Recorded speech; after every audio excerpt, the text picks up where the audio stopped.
Morning, Christopher. Morning, TriForce. Good morning. Good morning. Let's start with you, TriForce. Tell us a little about eSports. Well, eSports is a 30-year-old industry that's being revolutionized right now all over the world. It generates about $612 million for the players and the different jobs that it creates. Esports is like it's sports with technology. Technology is what enhances it, and it opens up a huge field for more people to get involved with. So the cap in terms of people getting involved in this form of entertainment is actually, there is no cap. People from 4-year-olds to 80-year-olds can compete in it. And because it's a an emerging market, especially now, it gives a lot of room for people to develop whole entire economic systems around it. North America, Eurasia as a whole, in certain areas of South America and in the UK, you have huge esports organizations. They host tournaments with tens of thousands of people in attendance. It is even so big that on a community level, you have players that raise about $18 million to put in a pot to watch people, kids who get together and form teams and play online, so you can watch the actual competition and win the championships. So this technology for the industry that's being built is so powerful that it hasn't even reached all the regions in the world. So you can imagine if it's generating $612 million now, and it's only reaching certain regions in the world, what it would do if it came down here in Latin America as a whole. Okay. Now, Christopher, walk our listeners through esports, the technology, how it is played, and how it can impact on the Jamaican economy in a positive way. Well, basically, esports is fancy terming for competitive video gaming on a whole. Yes. So essentially what every kid has done, any 90s baby has done from their young up until now, playing video games, only just like you run or play football with your friends versus an Olympic athlete doing it. It's literally the same level of focus and dedication that they have. They spend hours, they spend the entire day, they build their careers over this. Yes. Essentially, this has opened up things in a new way where you have people really young earning basically a very decent living. Depending on their skill level, they can go up to 6 figures.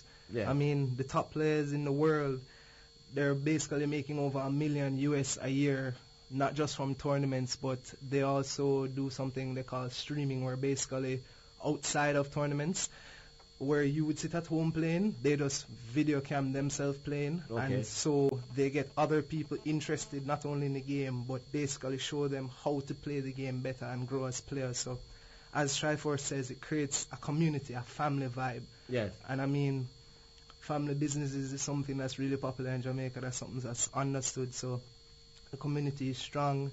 The players are definitely dedicated. I mean, why wouldn't you be dedicated to something that you can't see yourself not doing? I mean, people lose sleep. People play games for 2 days straight and don't sleep. And now they can do it and actually make something. Their parents can look at them and not blame them for wasting time or anything. They're putting not towards only the house, but their future. Yes. Because, I mean, not everybody is going to want to play it forever. Right. So you also have scholarships. Basically, people can give scholarships to people for playing video games, just like an athletic one. People can, outside of that, save up the money from their streaming and their tournaments and put themselves through college. Yes. Start up their own business.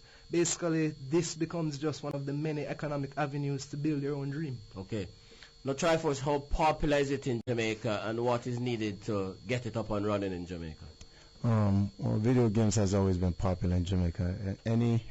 Anyone who's in the age range of 25 to 30, and any of the children now all know that we've grown up going through some stuff with our parents who's telling us stop playing games, go read a book. Yes. So everyone understands that, but video games is very popular in Jamaica. In fact, it's popular throughout the entire Caribbean and Latin America and so forth. But speaking about Jamaica specifically, it has gotten to the point now that businesses, you have Chinese investors who are here on the island that's investing in actually pushing video games. Okay. Cyberbox is a land center that's out over there by Halfway Tree. The Chinese investors build a 72 PC land center just so people can go in there and play video games, because those LAN centers that they have 72 PC, those are normal in China. Yeah. They have thousands of those LAN centers, and each of the LAN centers have all 200-300 PCs in it, and they want to now bring that into areas of the world that doesn't have it. Okay. So speaking specifically about Jamaica, they want to help set down an infrastructure, and that's actually why they flew me down here, because of my background in esports throughout the remaining parts of the world. And they want us to set up an infrastructure where they can actually host and facilitate competitions and set up avenues for economic jobs. Yeah. That's the most important part. It's not necessarily about playing video games. It's about taking the passions of that, what we've had growing up playing video games, and creating jobs that can help Jamaica's economy as a whole. Yes. So you have these guys, sponsors, who have already put in $2 million in Cyberbox in terms of just giving away money and cash, and the amount of money that the Chinese investors have put into the land center itself, and they're looking to expand. It's not just going to be in Kingston. They want to try to expand in cybercubes throughout Jamaica and help. And this also helps from a technology standpoint. Jamaica is lacking in certain technology aspects, so this will help, foster a community where it's going to say, okay, let's try to push the envelope in terms of creating jobs and getting more technology out of there. So companies like Digicel, companies like Lime, Incomex, all of these other companies will be able to get in on the ground floor and help us develop this esports industry in Jamaica and move forward with it. So Jamaica is definitely ready. We've been doing this for about a year now. The first company to get involved with it seriously was really Digicel last year. They hosted DigiCup with the World Cup last year, and Align came in afterwards, and then so forth. But Cyberbox has really now been the authority of esports in Jamaica, and they have their own LAN center, so that they use that as the venue to host all the competitions, and then they push that. Players are coming out. Our numbers are raising up every weekend. We're having like 100, 200, 300. It's growing. We even have an event this weekend called the Cell Games. Okay. Where is it? This is going to be at Halfway Tree Spring Plaza, Shop 4. Yes. And this weekend we have $150,000 in prizes, cash and prizes being sponsored to us. Guys like Gizmos, No Scopes from the U.S. That's an international company. And then Skunk Nation Jamaica is definitely sponsoring the competition as well. So we want people to come out and partake into the event. And the technology, it actually interweaves into the culture of Jamaica, because they are dancing games. Yes, okay. And these dancing games, we're trying to mesh the dancing games with the culture of dancehall and reggae music in Jamaica. So there's so many.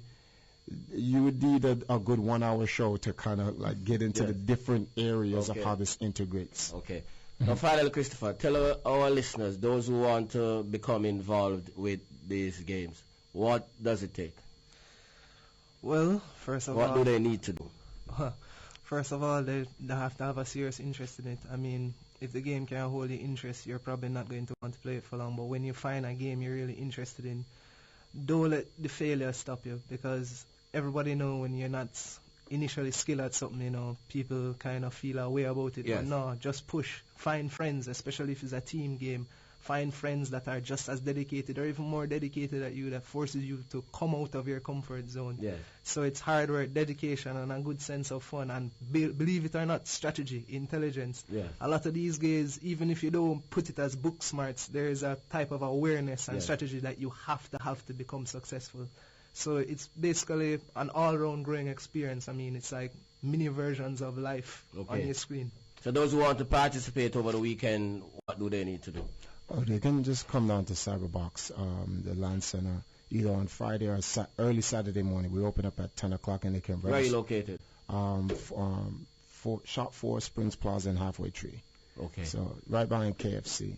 One of the things that I actually want to mention, because a lot of people are going to be concerned about this, and this is for the parents that are out there who are worrying whether or not this may interrupt children's school. When we're talking about a professional level, yes, and this is for all the kids who are listening out there, if that's even possible, but for all the kids that's listening out there, you need to go to school if you want to become a professional. Yes. There's a difference between playing video games casually, just to play, and what we're talking about. We're talking about the professional aspect of the esports industry. And without an education, it doesn't matter how good you are in the game, you won't make it. Okay. Thank you, TriForce. We have to leave it there this morning. Thanks a lot.